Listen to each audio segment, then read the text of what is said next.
Hey everybody. So I've not been feeling super well for the past few days. I've had a bit of a fever and stuff like that, so I'm gonna make this as short and sweet as possible. Got a lot of things to talk about. I'm gonna try to get through it. I'm gonna make sure you guys had a video this week, and there's so many things happening in the world of New World that I needed to talk about some things. Heck, you might even enjoy how short this is. It's not gonna be like dumb short, but because like I said, we got a lot of things to go through, but let's go through it. So today, we're going to be going over the December playtest realm and what's new for the upcoming month. We're already obviously in December, but there is a PTR happening, I think, right now. There's a lot of stuff that I don't think is necessarily worth taking a look at, unless you want to really go and look at how the drops work and stuff like that. But for the most part, it's up on the PTR. If you want to go check that out.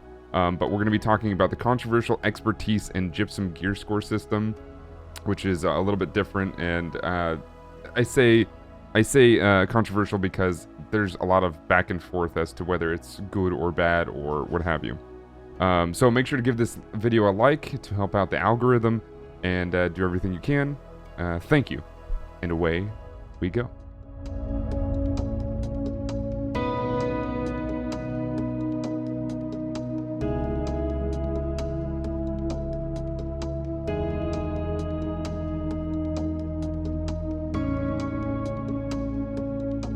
So it looks like they're going to be doing a winter event this December and probably some into January, calling it the Winter Convergence. It sounds like there's going to be some holiday stuff, but it's going to be focused in winter, and I don't know how long it's going to go for. I assume more than a couple weeks. I know that the Halloween event didn't really seem like an event. It was just kind of a bunch of like Halloween skins. This is supposed to be actually an event. So there will be new enemies. There'll be ice caves, and there will be a bunch of like little stories that happen because of those ice caves. A little bit of lore to latch onto as well. There are a few. There's like these winter villages in Everfall, Monarch's Bluffs, Weaver's Fen, and Brightwood. If you go there, there should be an NPC named the Winter Wanderer, and he should have quests for you to do with rewards and stuff like that. I don't know what the rewards will be. I guess I could go test those out, but there's been so much going on, and because of, being out of the weather, I haven't been able to check up on too much. But I've also been focusing on the other things we're going to talk about here, so there's a lot of my time has been taken up by that. There's only a few details about the activities in the announcement, but some of the big takeaways is that there are daily rewards for doing them. So you'll probably want to log in at least and do those, especially with the new stuff coming out. There's going to be a lot to do throughout December and January and probably February. So for a lot of you that play this game a lot, you should be pretty excited for a lot of this. For some of the casual players, it's going to be really tough, but I would focus on some of the limited time content like this holiday content if you're looking to get everything done as much as you can. Okay, so now let's talk about the non-limited time content, the new updates that are coming to actually change the game for the foreseeing future. In this update, there is also a couple permanent things that are coming in. Some side story quests, along with some quests directly tied to the housing that you have. It sounds like they're pretty early in the game because the only requirement is a main story quest called Encroaching Corruption, which I believe is that quest where once you get your Azov staff, you go and you like test it out on the like corruption orbs in that farm area.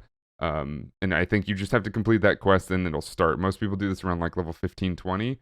So most of you have probably already done this, and if you're just starting the game, it won't take you too long to get there. There's also a few things being added to the journal to allow for more categorization for their lore and information. Nothing huge, but quality of game type stuff. All right, new features. Some of the stuff that is actually what we're talking about and what the whole reason I wanted to make this video about in the first place. So here's where things get a little controversial because as I've been paying attention to the forums and people that have been talking to my chat and our community, our company and stuff like that, as well as when I'm just logging around, goofing around, I have seen people talk about this in the faction and global chats. Yeah, I keep those up because, information. But I've been paying attention to it, and I say that for the most part, it sounds like there's a lot of people who don't quite understand the impact or how the system fully works. And then there's some that do, and it sort of goes back and forth. But I think there's a lot of knee-jerk reactions into this, and exactly why I wanted to talk about it. Now that I've spent a little bit of time looking into it, and I have taken a look at the stuff that's going on in the PTR. Again, not in any like really deep into it, because I do think that we'll see it mostly when it comes out to our characters that we've been working on for such a long time, for months and months. It's there's quite a bit. It's pretty big, but I think it's pretty simple once I explain it. Before I get into this, remember that this is probably a system that the devs are going to change and going to keep. They may change it again, but this is probably here to stay.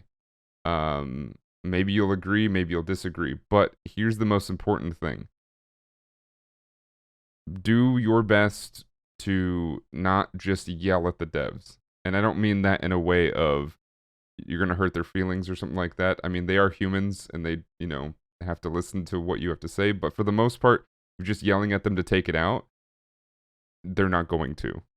They're just going to tune you out.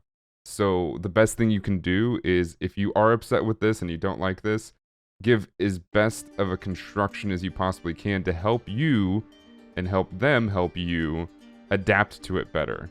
How can this system be more smooth? And how can it be smoother in a way that says, hey, I'm a casual player, that isn't working for me, how do we fix this? Or I'm a hardcore player and I have to do so much work to keep my casual players geared up.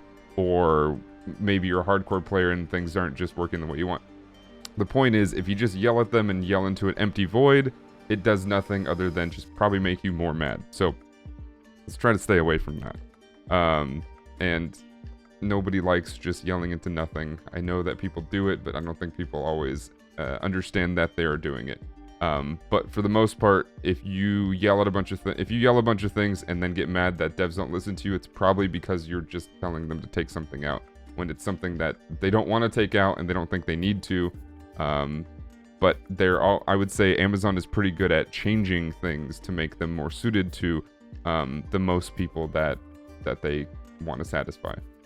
Okay, so what is it? What is this expertise and Gypsum system? On the very basic level, it is a new way to view and affect your overall gear score. As claimed by Amazon, the current system, the high watermark system, is a little unclear. First, I thought it was because they did it on purpose so that people can figure it out and then tell everybody, and that's just how an MMO news spreads and kind of how a meta works and stuff like that. But it sounds like they just didn't really know how to communicate it properly. I don't know what the case is, but I think it can go both ways in there. This is just based on clues and what they've actually put publicly. So it's pretty simple if you to understand once you sort of hear this, I think. You loot items, and every time you loot an item, you get a roll on something, and you get a roll on the gear score. You get a roll on the stats, obviously, but the gear score pretty much dictates what those stats, how powerful those stats are going to be. And then whenever you roll a higher gear score than you've ever had for that item or slot, depending on the exact item, you upgrade it. Your high watermark for that item or for that gear slot gets upgraded. It's pretty simple when you think about it that way, but I think the confusing parts were the nuances. So there are a bunch of different nuances, like whether or not crafting items raised your watermark, or whether or not anything outside of just looting raised your watermark, what loot actually counted, stuff like that. We kind of figured it out and said that it was pretty simple for the most part and not to worry about other things, but understandably people want to know every little nuance about it because they like doing other things. The other problem with this system is that it is extremely grindy and almost purely based in RNG. There have been players that have been playing non-stop since the launch of the game, and I doubt any of those players are under the full gear score of level 600, but it wouldn't surprise me if some are. It also wouldn't surprise me if some of them took a month to do it and somebody took an entire extra month to do it. Because, like I said, you can just keep rolling stuff and getting the same gear score over and over again. I think the system is designed so it doesn't do that exactly, but it could feel like that. It can take you forever to get your high water mark to be 600. with this system, it just like there's so much RNG that can go into just being stuck somewhere for such a long time. I've seen in the comments that you guys have left me that a lot of you are just getting pretty high gear score and stuff that you just don't use as well. So it's all purely based in RNG, and I don't think that's the proper system to do it. I think the original design of this was to give it a classic feel in the comparison of older MMOs, going through dungeons and just getting random gear over and over again. You know, remember back in WoW, you'd go through the same dungeon and not get the piece you need for, 20, 30, 40 hours of you trying the dungeon over and over again or doing a raid over and over again. There was no guarantee to what you had. It just dropped. And then sometimes it would drop and your GM would give it to somebody else. And then you'd have to do it all over again. I think it was meant to give that sort of classic feel, but it obviously is a little outdated of a thought process. And they're like, hey, let's do something different. So the high watermark system kind of still exists, meaning there are watermarks, but how you upgrade those and how you raise your watermark is extremely different. It's also being renamed to expertise. That's what they're calling it in the game. And it is meant to provide a more diverse and a wider breadth of how you can get these upgrades throughout the end game, because this is mostly going to affect people in the end game, not too much people in the game leading up to it. Mostly going to affect you in the end game, because for the most part, as you level, you're probably going to get those drops that you need anyway and keep you in the normal gear score. It's part of the reason the system is in place too. I'll explain that later. We also need to talk about the fact that grind is subjective, right? Everything has a grind. Every video game has a grind. So it's whether or not you like it, whether or not you enjoy that grind is what makes it grindy. I think for the most part, it's come out that most players don't quite like the grind of the current high watermark system because, I mean, literally you're not doing anything special, you're just looting. And if you keep looting and get nothing, it's honestly frustrating. I think that affects a lot of players. So Gypsum. Now there's a new resource called Gypsum. It's something you loot off of a bunch of different things. Unfortunately, the only way to get Gypsum is through kind of specific group-focused type events and activities, like, and mostly through, rather than normal endgame. It feels pretty normal as far as endgame goes. That's like most of what endgame is in a lot of MMOs. But I think there's going to be some flashback on that because there's a lot of things that people like to do solo. I think that if you're powerful enough, you should be able to do some of these things solo. But I don't know exactly what that goes to because it seems like each activity drops a specific type of Gypsum. Like I said, and like I just said, Gypsum is based, there's different kinds. They drop off of open world named bosses, expedition bosses, outpost rush, arenas, corrupted breaches, etc. Obviously, you can roll with a group that's just rolling around in corrupted breaches, and you could do that with any faction, doesn't matter. The same goes for expedition bosses. If there's no queue for it, and there's no queue for either of these things, but you can roll around and try to grab a group and do stuff like that. Open world name bosses, there might be some that you may be able to take on solo, but for the most part, I think if you had a healer, a tank, and a DPS, you could probably do it with 3 people. And if you're really strong, 2 people. I don't think you need a huge group, but the fact that you need any group at all is probably going to hold some people back. Amazon also says that after this, they say etc. after this list. So they named a bunch of things like how they drop them and said etc. So there might also be other ways too. I'm hoping there are because I do play a little bit solo here and there, and I'd like to be able to grind this stuff out. When I'm just kind of bored doing nothing and just want to do some grinding, I want to be able to do those things solo. And I hope that there are some other things that it drops from.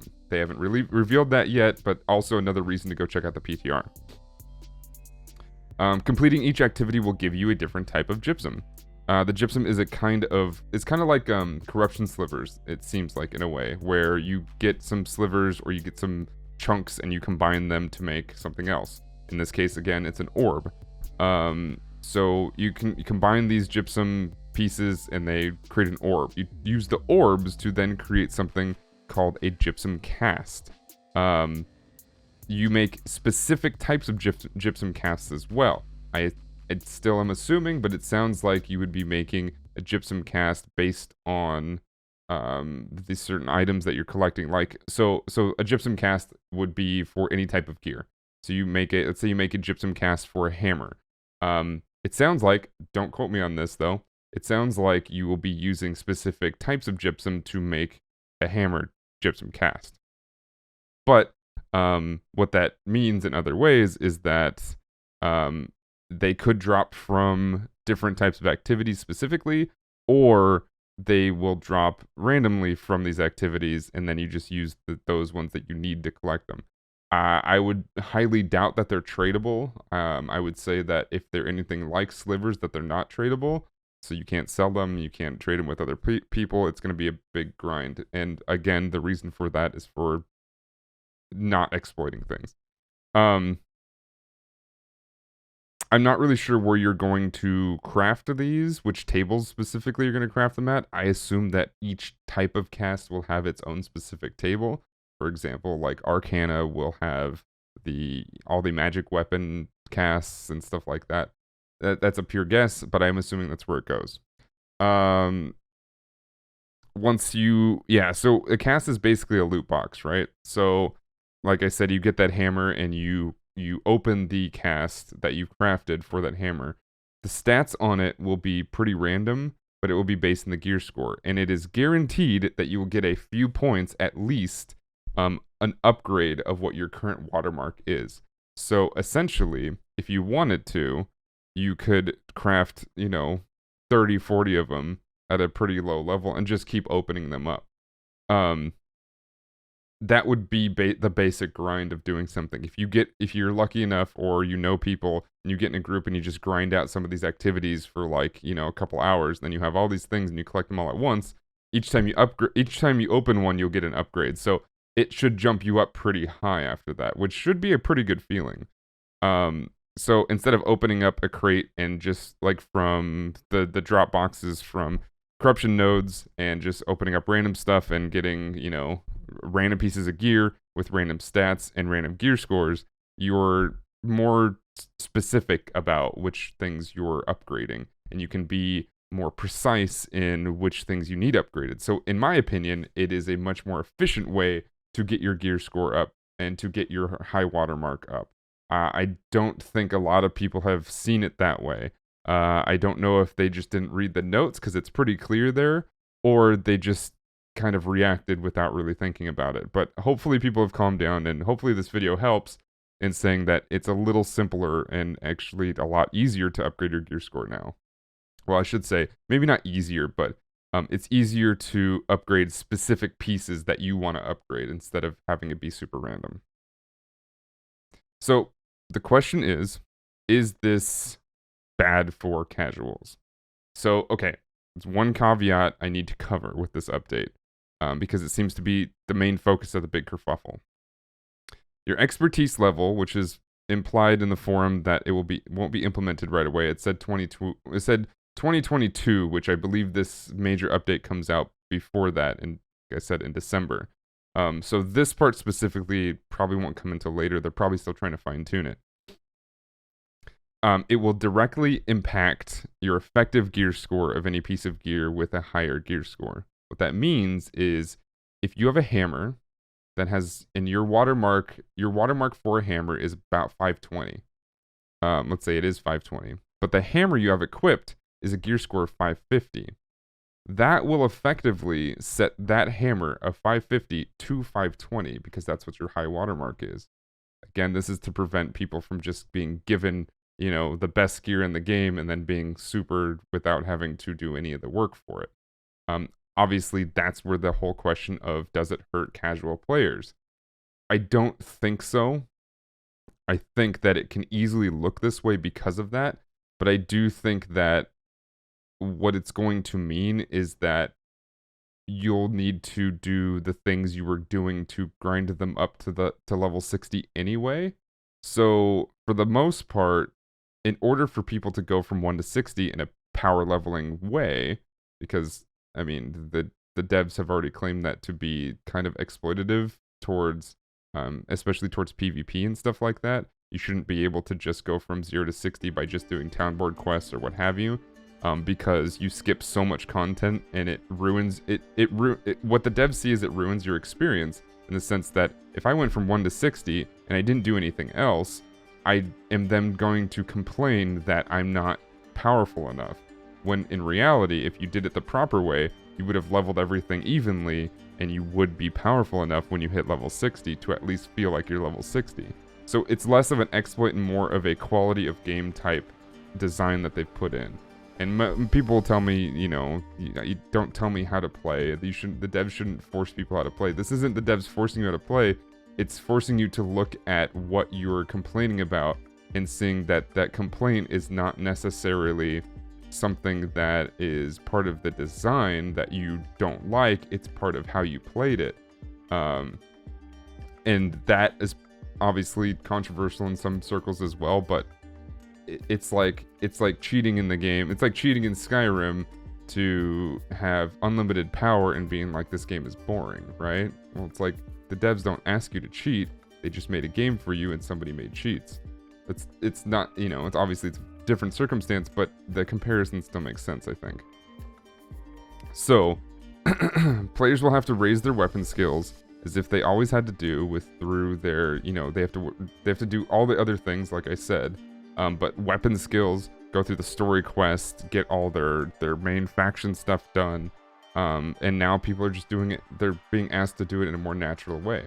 I still think that players could be helped by other hardcore players or other high-level players just as easily, and I believe it would go just as fast. It's not like you're really hindered by having high-level players with you too much. It really just comes down to whether or not you're able to affect the battle. And if you're not able to affect the battle, well, then the game's telling you shouldn't be there. So it's more of just we're asking you to do it more naturally. I say we, I'm not the devs. It's just that's like me quoting them, even though it's not a quote. You know what I mean?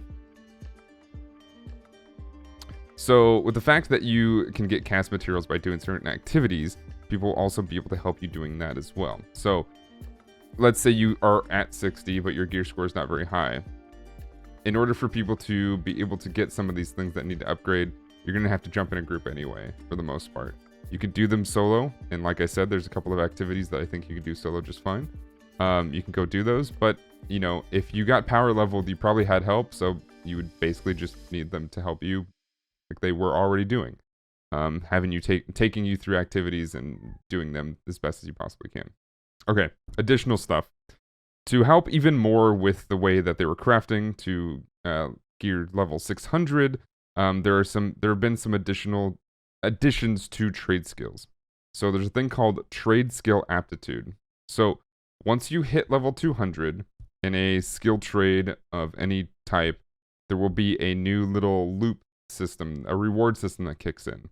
Kind of like a prestige in Call of Duty, or if you don't know what that is, it's like extra levels, but they're not really levels. Meaning you don't get more access to things for now, as you get these levels up. So there'll be a loop with 3 markers. Each one of those markers will drop a reward box for you. And evidently what the devs have said is that each marker going up is a bigger and better reward.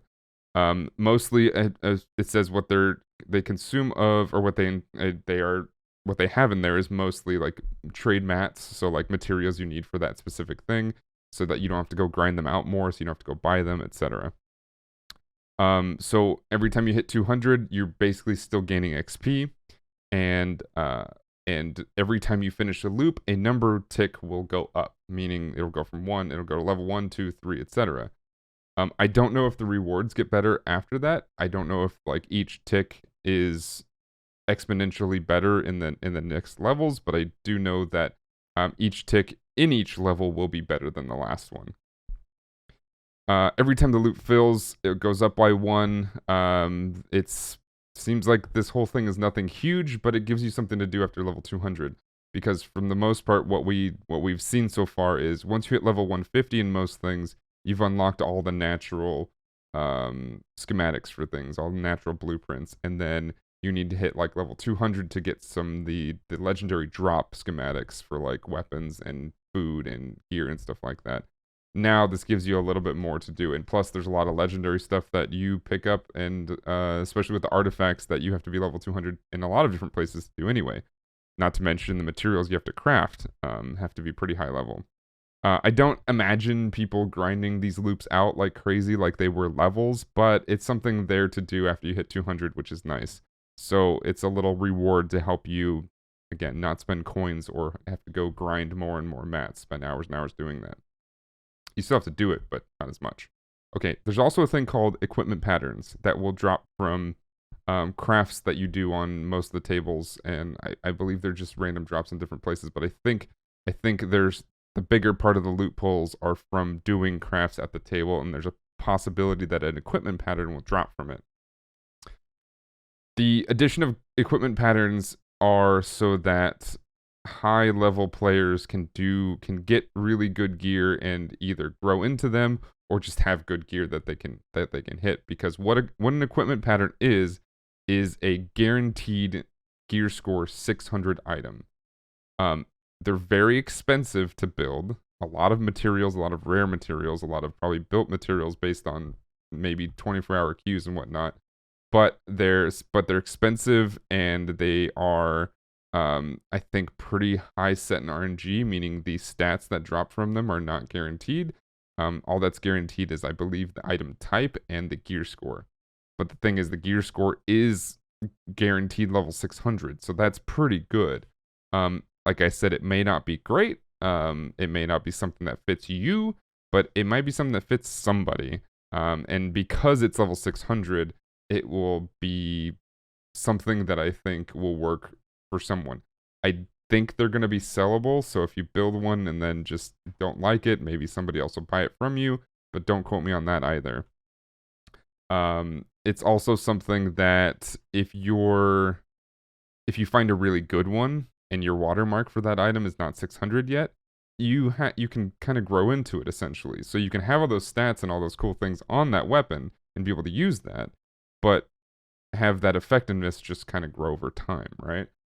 Which honestly kind of makes an organically growing and organically getting better and upgrading weapon.